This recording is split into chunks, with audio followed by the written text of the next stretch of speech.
राधे राधे।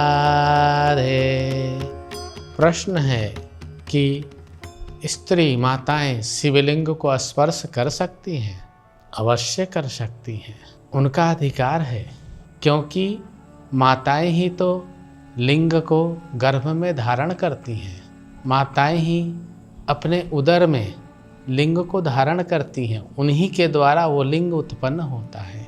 तो शिव भी ब्रह्म गर्भ शिवस्य, भगवान शिव ब्रह्म गर्भी हैं।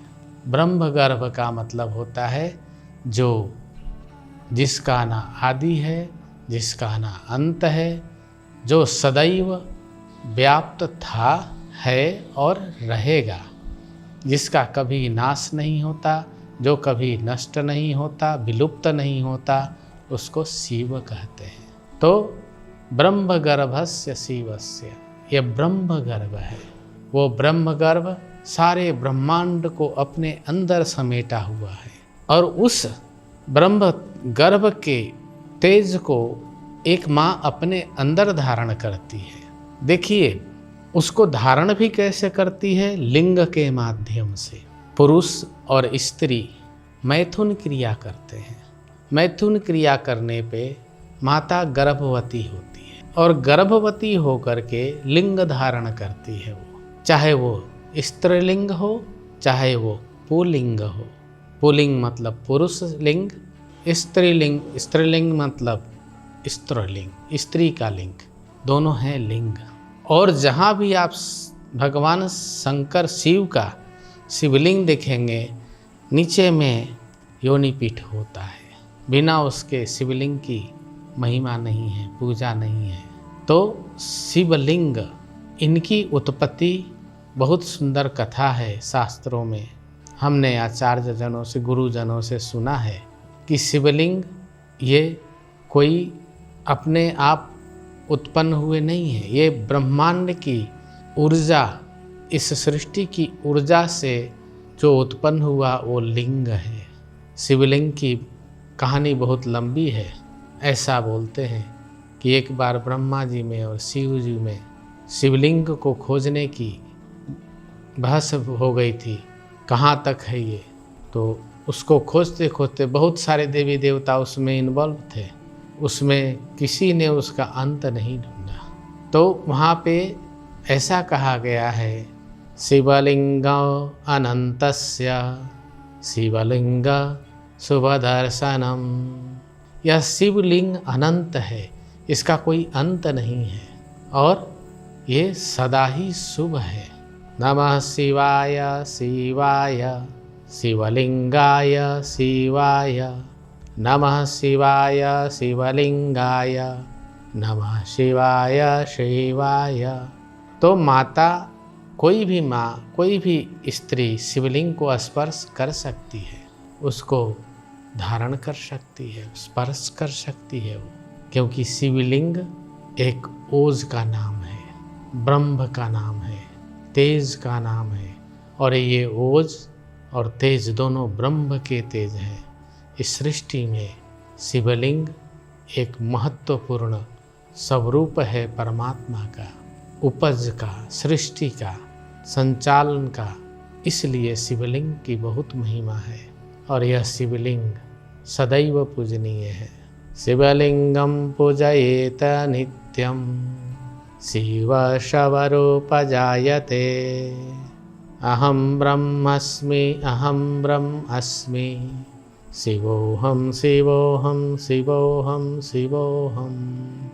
तो ये शिव का साधना, स्मरण बहुत बड़ी महत्वपूर्ण और बहुत ही उत्तम श्रेणी की साधना है।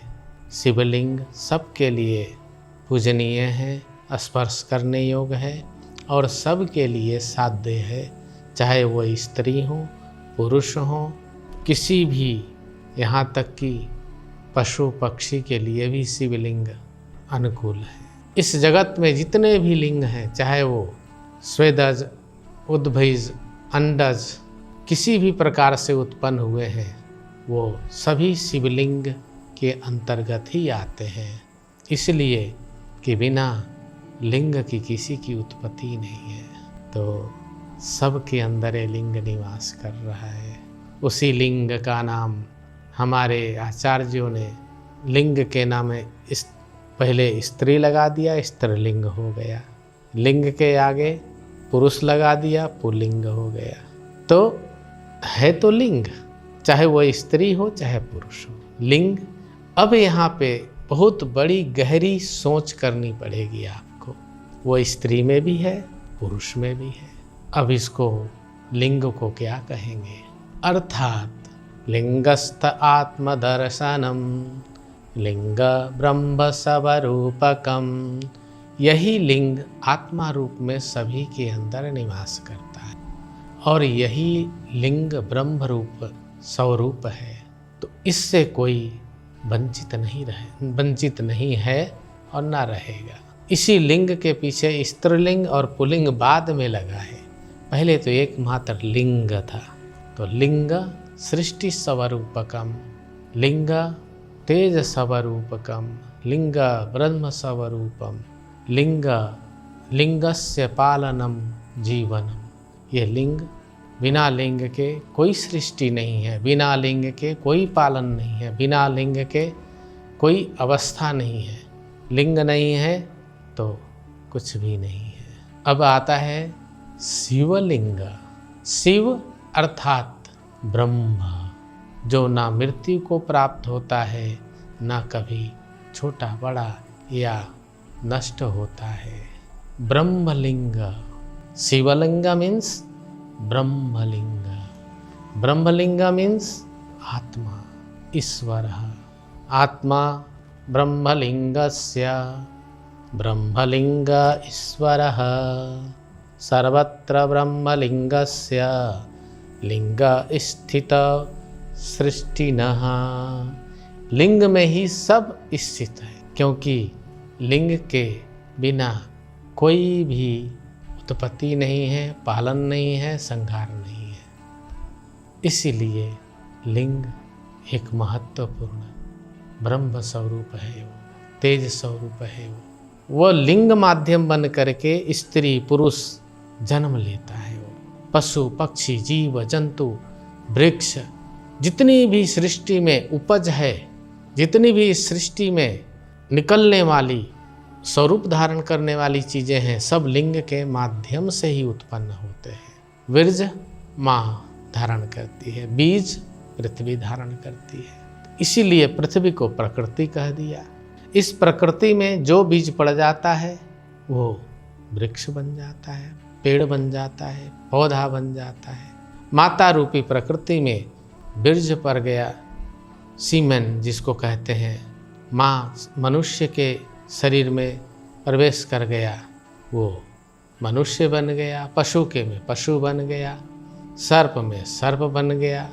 इस प्रकार से जिसमें भी पड़ा वो स्वरूप धारण कर लिया, माध्यम लिंग बना। अर्थात लिंग सबका माध्यम ईश्वर ब्रह्म है, और ब्रह्मलिंग होने के कारण शिव को ब्रह्म कहा गया है। अहम ब्रह्म अस्मि शिवोहम शिवोहम चिदानंद रूपम शिवोहम शिवोहम।